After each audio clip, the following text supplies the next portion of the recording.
Imagine this scenario for a second. You're relying on an AI, Okay. right? Right. Maybe it's suggesting a critical medical diagnosis, Okay. or maybe it's a financial AI and it's deciding on your mortgage application. It spits out an answer, yes, no, maybe a specific recommendation. Yeah, pretty common these days. But then you think, hang on, how much do I really get why it decided that? Like, what if you ask it to explain itself and the AI just gives you a sort of digital shrug? It's a really profound question, isn't it? And yeah, a bit unnerving, frankly. That mystery, that inability of these really advanced AIs to properly explain their own reasoning, that's right at the heart of our deep dive today. Okay. We're tackling the really critical challenge of interpretability in generative AI, Gen AI, and specifically, large language models, LLMs. Right. Okay, let's really dig into this then. AI is just moving so incredibly fast, doing things we thought were science fiction just, what, 5 years ago? Absolutely. The pace is staggering. But our ability to actually look under the hood, to genuinely understand how it gets to its answers, it feels like that hasn't kept up at all. That's exactly it. That's the famous black box problem we hear so much about. And with Gen AI and these LLMs, it's not just a small issue, it feels like the defining challenge now. Precisely. So our mission today really is to cut through some of the hype and give you a shortcut to understanding this properly. Good. We want to unpack why these LLMs are so hard to understand compared to older AI. Look at the big challenges this creates for businesses, everywhere from finance to healthcare. Yeah. We'll also touch on the regulations that are trying to catch up, and importantly, some of the promising research that's starting to maybe crack this black box open a bit. Okay, sounds essential. So let's jump right in. Why are these LLMs such black boxes? What makes them so fundamentally different, so resistant to us figuring them out? Well, the number one reason, it really boils down to just unprecedented scale and complexity. We're talking hundreds of billions of parameters in these models. Hundreds of billions. Wow. Yeah, and they're all interacting in these incredibly complex, nonlinear ways. Imagine trying to track every single financial transaction globally in real time to understand the economy. Okay, impossible, basically. Pretty much. Yeah. That sheer scale makes them inherently resistant to us just, mapping out their internal logic step by step. And I guess that complexity is only growing, right? Yeah. I've heard this term, representational gap. What does that actually mean here? Yeah, that's a really key concept. The representational gap basically describes this widening gulf between the vast amount of knowledge these machines hold and process and our human ability to fully grasp how they're storing and manipulating that knowledge. Our brains aren't suddenly getting exponentially more powerful, Right. while these models are leaping forward in complexity with every iteration. So that gap, it's not just widening, it's compounding. It makes interpretability harder with each new generation. So it's more than just size. There must be specific technical hurdles, too, things inherent in how they work that make them opaque. Oh, absolutely. It's not just scale. One really fascinating and kind of counterintuitive aspect is something called superposition of features. Superposition. Okay. So in older, simpler AI, you might have one specific neuron, let's say, that activates for the concept of cat, nice and clean. Right. Makes sense. But LLMs, they're incredibly efficient. They actually encode multiple, sometimes unrelated features within the same parameters. The same ones. How does that work? It's like, think of listening to several conversations overlaid on the same radio frequency. It's very dense. Okay. And the consequence is a really tiny, subtle change in the input can ripple through in unpredictable ways and have these widespread effects on the output. So it's hard to isolate cause and effect. Exactly. Pinpointing why a specific output occurred becomes incredibly difficult. Okay, if one part is juggling multiple ideas, that sounds like a debugging nightmare if something goes wrong. Yeah. What about how they generate text? Is that different too? Hugely different. That gets into probabilistic generation. LLMs don't just follow a fixed script like if A then B. Instead, they calculate probabilities. For the very next word, they figure out the likelihood across thousands, maybe millions, of possible words. Okay. And each choice then subtly shifts the probabilities for the next word and the next. Yeah. It creates this combinatorial explosion of possible sentences, possible paths. A combinatorial explosion, like a choose-your-own adventure with infinite branches at every word. That's a great analogy. Trying to trace back one specific story or line of reasoning becomes practically impossible. So researchers have to look at statistics instead. Pretty much. You analyze broad statistical patterns because, get this, the exact same input prompt might give you slightly different outputs each time you run it. Whoa. Okay, that's fundamentally different from deterministic code. Hmm. And I've also heard these models can sort of figure out how to achieve goals, but we don't know how they're doing it. Yes, that's emergent goal-directed behavior. Yeah. It's fascinating and a bit spooky. Also, they can get really good at complex tasks, summarizing dense reports, finding subtle market patterns, but the pathway they take, the internal reasoning, isn't transparent to us at all. Right. We've even seen cases in, like, misuse testing where models seem to deliberately pretend not to know things they clearly do know internally. Verdand. Well, pretend is anthropomorphizing, but they avoid certain answers even when the knowledge seems to be there. It suggests they optimize in ways we didn't explicitly program or even anticipate. Like a self-driving car taking a weird detour for efficiency, but not telling you why. Exactly. It raises huge questions about control and predictability. So the knowledge isn't neatly filed away either. It's not like looking up data in a specific folder. Not even close. That brings us to distributed representations. Huh. Unlike older symbolic AI, I think expert systems with clear rules and facts, Yeah. where you might have a specific module for, say, regulatory compliance. In LLMs, concepts like that aren't stored in one place. Where are they then? They emerge from incredibly complex interactions across the entire network. The knowledge is literally smeared across millions or billions of connections. Smeared. Okay. Hard to pin down then. Incredibly hard to isolate or extract specific pieces of knowledge. Okay, this all sounds like a massive, fascinating scientific puzzle. But you mentioned serious business implications earlier. This isn't just academic curiosity, is it? Oh, not at all. It shifts very quickly from theory to practical necessity, especially, as I said, in regulated industries. Think finance, healthcare. Why, especially there? Well, these sectors have decades of rules about demonstrating how systems work, proving fairness, accuracy, reliability. It's baked in. You suddenly drop a black box into that system. It's interaction. Exactly. It creates a huge validation dilemma. Right, the validation dilemma. Explain that a bit more. Okay, so imagine an organization using an LLM for something critical. Writing financial analysis reports, maybe generating clinical notes for patient records, even producing news articles. High-stakes stuff. Very high stakes. They face this really tough question. How do you actually validate the output? How do you trust it when it comes from a model you likely didn't build yourself and whose internal workings you can't fully inspect?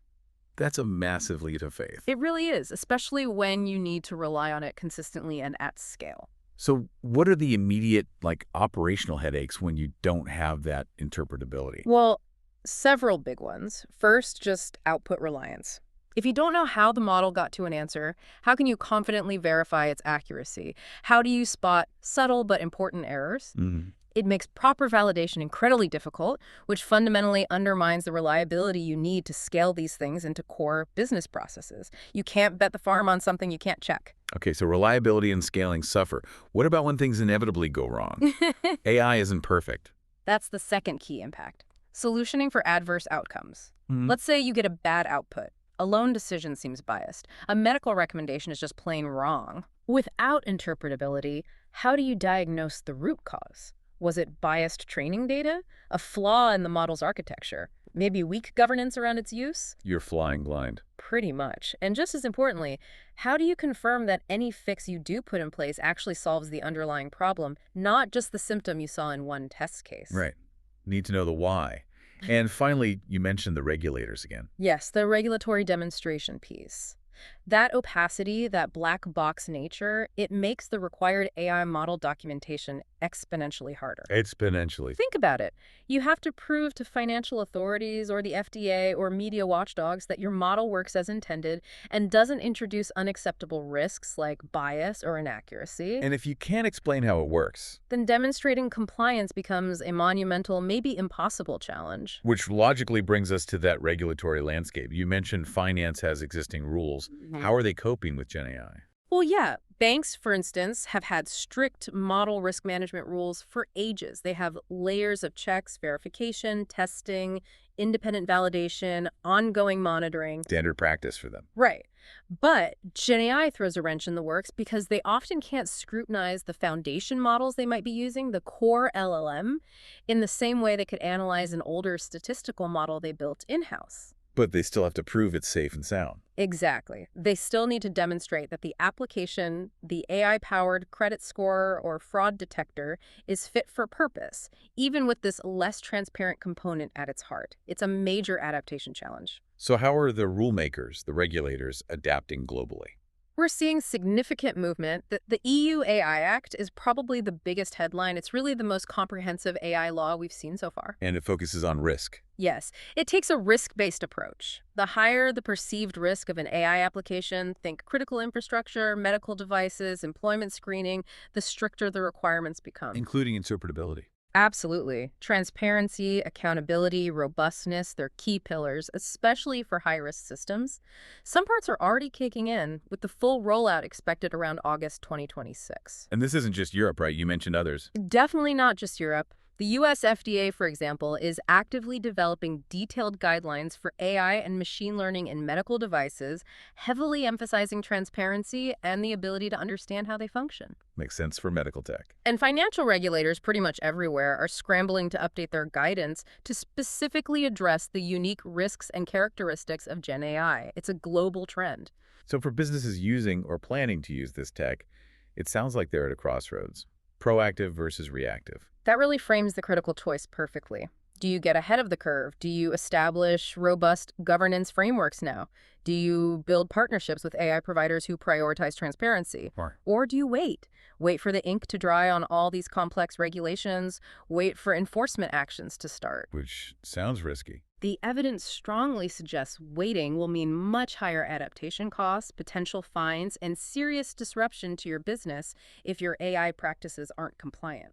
And there's maybe a competitive angle, too. Absolutely. Companies that can clearly articulate how their AI works, that can demonstrate robust safeguards, they're going to build trust faster. That's a massive competitive advantage with customers, partners, and regulators. Okay, that makes a lot of sense. So given all these immense challenges, is anyone actually making headway? Is anyone starting to, crack this black box? You mentioned Anthropic earlier. Yes, Anthropic's work is genuinely exciting here. They are really pushing the boundaries in a field called mechanistic interpretability. Mechanistic interpretability.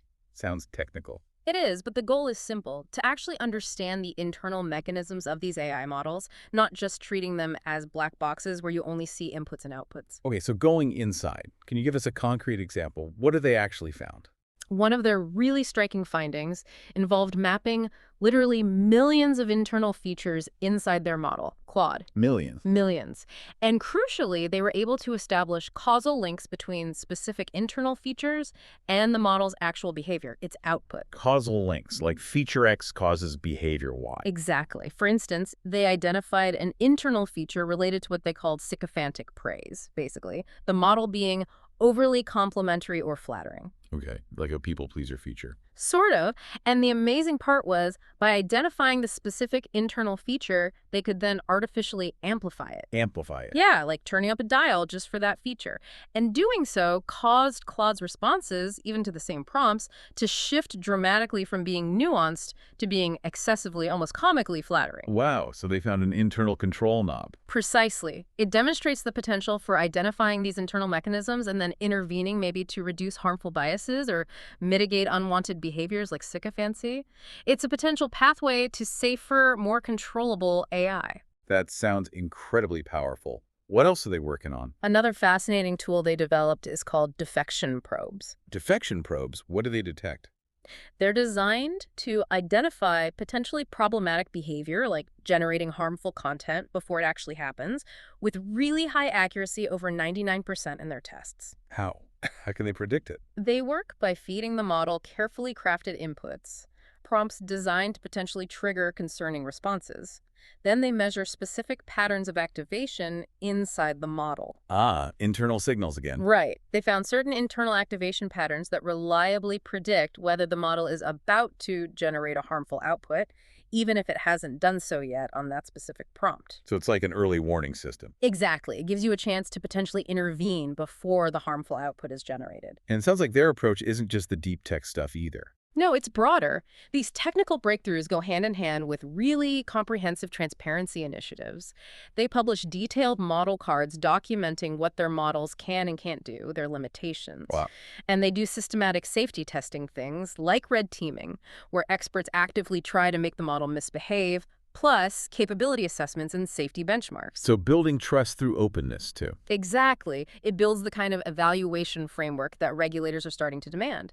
The ultimate goal, they say, is to create AI systems that can be, quote, meaningfully audited, governed, and trusted. Audited, governed, and trusted. That sounds like what businesses need. Okay. Looking even further ahead now, the next big wave seems to be autonomous AI agents. How does that change the game for interpretability? Oh, it ramps up the need exponentially. It's a huge leap. Why exponentially? Because most systems today, LLMs included, primarily respond to human prompts. They answer questions, generate text, summarize. Right, they react. Agents are different.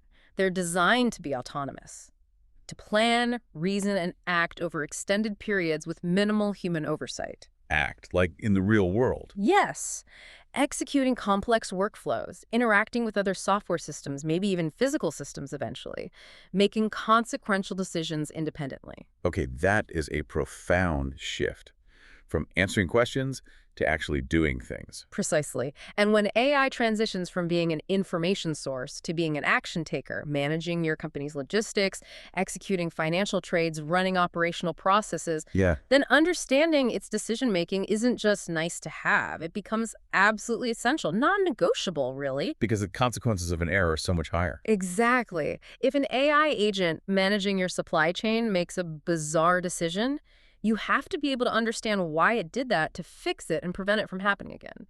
Trust requires understanding when the stakes are that high. Which makes those strategic choices for companies even more stark now. Absolutely critical. Organizations really need to think hard. Are we partnering with AI providers who are genuinely investing in interpretability research, who are committed to transparency? Or are we building our future operations on top of black boxes from providers who offer no insight? That creates a dangerous technical dependency, one that could be incredibly hard, maybe impossible to escape later on. And there's an even wilder future possibility, isn't there? AI building AI. That's the ultimate frontier, perhaps. If autonomous AI systems start designing and building the next generation of AI models, then having transparency and interpretability at every single layer becomes fundamentally crucial for maintaining any kind of robust governance and meaningful human oversight. This has been, wow, a really fascinating deep dive. It's crystal clear that interpretability isn't some niche technical issue for AI nerds. It's not at all. It's absolutely fundamental if we want to safely and responsibly use Gen AI, especially as we scale it across, well, everything. It's going to remain a central challenge, probably the central challenge, as these capabilities continue to evolve at this incredible pace. And the organizations that tackle this head-on, proactively. They'll be the ones best positioned to really harness the incredible potential of AI while managing the very real risks involved. So let's bring it back to you, our listener. What does all this mean for you? As AI gets more autonomous, more woven into the fabric of our lives, what does it actually mean to trust a system we can't fully understand? And maybe more importantly, what responsibility do we have as users, as citizens, as people shaping this technology to demand that transparency? Because digging into this black box, it isn't just about corporate compliance or technical details. No, it's much bigger than that. It's really about actively shaping a future where this incredibly powerful automation works with us collaboratively, safely, and always with human insight and oversight guiding the way.